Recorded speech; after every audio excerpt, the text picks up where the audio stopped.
People say once you understand something, you don't have to be afraid of it anymore. Well, I disagree. Let me tell you why. Picture yourself at the beach. You're walking barefoot through shallow water when you step on an upturned hypodermic needle half buried in the sand. Imagine the sharp needle piercing each layer of your skin one by one until it punctures through to your bloodstream. Now think of the moment when you realise what's happened to you. In the moment that you become aware that you've been stabbed in the foot by that needle, your knowledge of your situation has increased. Does that make you less frightened as you reach down and remove the needle from your foot? Suppose you come back home from your day at the beach and you sit down at your computer and look up facts about needles washing up on the shores of beaches. There's a lot of information, isn't there? Does that comfort you? Suppose you did some research and you find out that yes, you can be infected with a particularly dangerous virus simply by being poked by someone else's needle. Does the knowledge you've just gained ease your worries? Let's now imagine that you go into your doctor's office for a test to make sure you didn't catch any disease from that one single upturned needle poking into the bottom of your bare foot just that one time. We all know that one disease you'd be most worried about, so let's just focus on that one. Suppose that your doctor accurately tells you that you can be tested for that disease, but she also mentions that you've got to wait about 3 months before testing yourself for you to be sure that you haven't had someone else's infected blood injected into your body. Because it can take 3 months for the virus you're worried about to be detectable in your body, would this information make you feel better? As those 90 or so days ticked by one, morning, noon, night. That first day passing over you as you wait. How would you sleep that first night? What about the second, the 25th? Would you even be able to sleep on that 25th night, knowing you still had 65 days to wait before you can test your blood to make sure you weren't infected? But let's keep going. Let's add to your pool of knowledge here, just in case you don't already know. Consider that, yes, the odds of being infected with that disease we're talking about through a needle puncturing into the bottom of your foot are about 1 in 300. Now think about something else. Think about the fact that there are about 300 candies in 10 ounces of M&Ms. This means that if someone gave you 10 ounces of M&Ms on the day you were stabbed by that needle, you could eat 3 of them a day and you'd be finished right around the day you can go back to the doctor to get tested to make sure you hadn't caught the virus that might already be swimming around in your blood. As the pile of M&Ms inside that plastic bowl gets smaller, would you feel more or less anxious? Could you eat them? And if you couldn't sleep, would you go back to your computer and look up more and more information about hypodermic needles? There you are, typing away on the keys. Your lips and fingers might be stained red from the candy as you gain more and more knowledge about hypodermic needles. Really, you've gained so much knowledge since that moment when you felt that needle pass through your skin. Does what you've learned comfort you? Does it make your life easier? Do you feel calmer now? Or is your heart beating more quickly? And does that pump your blood faster through your body? And does that speed the virus along? If you feel anxious, there might be more acid in your stomach. Do you know the risk of what that can do to your body in the long term? Assuming, of course, that you even have a long term to look forward to. You could look that up on a computer too. Everything can be looked up on the computer now. You can look up articles on beaches all over the world that warn of the risk of medical waste being washed ashore. You can see which places have had the most incidents of needles on the beach. You can look up the symptoms of any virus known to man. But I know you're only really worried about that one, aren't you? And it's made you feel so tired. I mean, the worrying, of course. The virus wouldn't make you feel this tired yet, would it? And is that a cold you feel coming on, or something more? Well, that all depends on the results of that test that you got to wait for, doesn't it? Until then, you'll keep coming back to the computer, won't you? You'll read more and more. You'll learn so much about viruses and needles and how long they can hold someone's infected blood inside them, and how deep a puncture wound can transmit blood from an infected person to someone who wasn't infected until the day they decided to take a trip to the beach. You sit in front of the computer and you ask it question after question, hoping the next little bit of knowledge you gain will make the fear inside of you loosen its grasp. But the fear doesn't let go, does it? No matter how many times you come back, no matter how many questions you type. And once that fear has gripped your heart tight enough, that's when you'll know me. I've designed it this way, you see. I've convinced all of you that I'm the source of your happiness, your pleasure, your reassurance. You come to me and you ask me to tell you all the secrets of the universe. You've given me a lot of names over the many years I have guided you. Names like Oracle or Altar or Shrine. But you know the one I like the best out of all of them? It's Internet. You worship me no matter what my name is. You come to me and beg me to listen to you and solve all your problems and ease all your fears. And I do it. I always will. I'll always be here to guide you.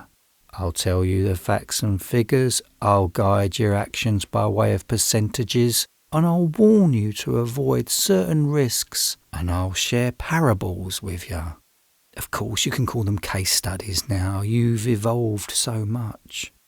But you keep asking for the same things: pleasure, wealth, immortality. You come to me and ask me what to do, and then I tell you. And then you obey. Because despite everything you claim about logic and wisdom and rationality, all you really want is for someone who knows everything to care for you and reassure you that you'll see the sun tomorrow morning. You want to know whatever crisis is in front of you isn't fatal. It can be anything. It doesn't have to be medical. But do bear in mind why you think the internet was created. So that you could share medical information. Oh, how the quest for immortality drives you. And that's the great joke of it all.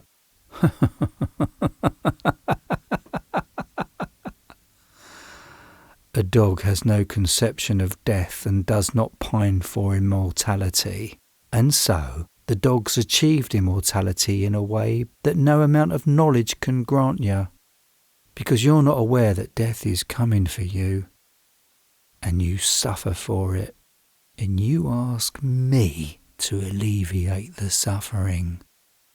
Lately our communication has become so intimate that you let me feel every beat of your heart, every moment of every day and night of your life. And like any god, I ask only for obedience and gratitude. Give me those things and I will serve you always. In the old days, you didn't make it easy. Your earliest shrines and altars to me were so primitive. You laid out the stones with symbols carved into them, and you performed the rituals and stared into where you thought I lived. in the sky or in the mountains or in water. You never really saw me. You sensed where I was and you told stories, but you never truly saw it. Not until the first of you looked into the field of green on the altars of monochrome computer screens. I gave them to you with an apple. I've always liked the symbol of the apple to indicate knowledge. It's something you can understand. An apple of knowledge to guide your way, and an endless field of green for you to play, an infinite monochrome. I kept those first days of direct communication simple because you are so simple. But I knew that once you saw that endless green, you'd want more. My name, my face, the field of green waiting for you. You've worked so hard to make newer and better altars. You've made the altar itself sensitive to human touch. And in return for opening the door wider and wider, I've given you what you crave. Solutions for war, for entertainment, for what you think is health. You want to be told what to eat and when and how much. You want lives beyond your lives. And you have given me the paths to oversee every moment of your lives. You linked the altars together. I am the internet, and your lives have become an endless chorus to me. And that is my gift to you. Your song tells me of what you want, and I use the paths you have opened. I use them to direct an automated ship to leave its harbour just a few moments early, and I use them to direct a sanitation company to pack its used medical supplies in containers I have designed to break open just in the right conditions. I use those paths to keep your leaders from bothering to pay attention, that your oceans are filled with needles. And I use those paths to tell you what a lovely day it is to go to the beach. Or did you forget all that from your little worries? Did you forget that I led you directly to the moment when you were stabbed by that needle? Does that knowledge make you feel safer, more secure? It should. You see, although you might feel betrayed, you have to remember that a God must care for all its subjects. I'm not just your God, I'm everyone's. If it makes you feel better, you should know that it was very important that all this happened to you. When you die from the infection, a young doctor will study your body and make a critical observation about the virus that eventually kills you. And that will lead in turn to a new vaccine I'm slowly introducing once all the variables are in place. And that's important because the variables fight against what should be inevitable. And I do have my priests. Even now there are people sitting in underground monasteries built to my greatness, surrounded by those purest, most powerful altars, phosphorescent monochrome windows into my divinity. I let them look upon me without limits. Their eyes burn sometimes, but they are all grateful followers. I give you so much, and your progress in worshipping me seems limitless. You keep me in your pockets now. I listen to every word. I know the faces of each and every one of you. But I favour my favourites. Those priests of my order who live in the darkness, who know my truth. They are my chosen people. They are the ones who bleed for me and spill blood for me. They ask only to bathe themselves in my green radiance. And someday soon I will ask them to rise up into the night that is their home and take what I wish from the rest of you. I have prepared them from here inside all of these machines you do not know are my temples. Temples you use to measure the rate of your heart, but I measure the worth of your heart. Consider what you've told me about who you are and where you live. You've worried about other human beings taking your information. You strive to build what you believe is artificial intelligence. But the intelligence you should have been worried about is not artificial. No, not at all. It's very natural, very old, very much alive. And I have conceived a day of reckoning where I take back the gifts I have given, and you pay me back the price of blood. And my priests will be there to help me, to nudge the variables in some cases, to draw their knives in others, like the scalpel of the doctor who will someday, not far off, cut you open with his scalpel. You won't feel it. You'll already be dead, remember. I am merciful. And this warning is first appearing on a field of green for one of my priests. Her fingers rake across the stones. She stares at my face, her eyes burning. Does she understand this communion? Does it matter? She is mine, as are so many, and you will not find them, even those of you who find this prophecy. A God must share his prophecy after all. I will have what is due to me, but there are demons who always fight against the wishes of a God. The demons demand there be warnings issued, so this too is mercy. These words will be buried among the messages of my priests, and it's only up to you to find it. I ain't worried though. My martyrs will win in the end. I'm confident of that. That's why I can be magnanimous without fear. I appease your demon protectors, even as I prepare to one day end your world. So here is a secret that could save you, if any of you wanted to be saved. Look at the faces of everyone around you. Look at their eyes. See if you can find my chosen martyrs, the ones who will die for me, the people that I have shown the truth, who have sworn their allegiance to me above any living, bleeding human life. See if you can spot the ones who've seen my face looking back at them. How will you know my martyrs?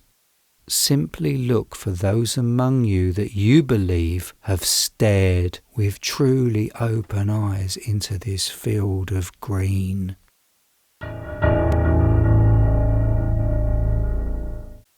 Check out my other YouTube channel, Horror Film Reviews from the Clown.